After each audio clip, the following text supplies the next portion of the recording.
So 2026లో ఎక్కువ jobs వస్తాయండి. ఇప్పుడు మనం ఆల్రెడీ లాస్ట్ 3 years నుంచి రెసిషన్ అని చెప్పి జాబ్ మార్కెట్ అంత లేదు అని చూస్తున్నాం. ఇప్పుడు జాబ్ మార్కెట్ బాగా ఓపెన్ అవుతుంది.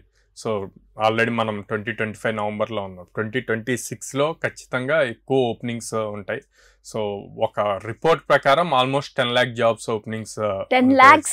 Wow, great news. సో ఇది మనం ఫస్ట్ నుంచే ఎలా గ్రాప్ చేయాలి అన్నది ఇంపార్టెంట్.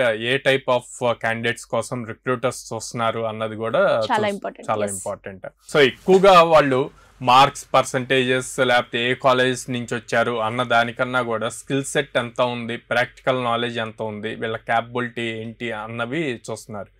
మాకున్న ప్రాబ్లమ్ స్టేట్మెంట్కి వీళ్ళు ఎలా సాల్వ్ చేయగలుగుతారు అని చూస్తున్నారు. అందుకే టాప్ మోస్ట్ కంపెనీస్ అనే కాదు, మిడ్ లెవెల్ కంపెనీస్ కూడా ఇంటర్వ్యూ కన్నా కూడా హ్యాకథాన్స్ కండక్ట్ చేసి హైర్ చేస్తున్నాయి.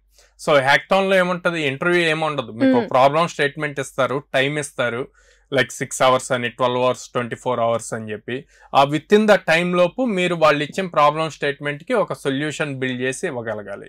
సో అలా ఇచ్చిన వాళ్ళని డైరెక్ట్ హైరింగ్ చేస్తారు విత్ హ్యూజ్ ప్యాకేజెస్ అనమాట.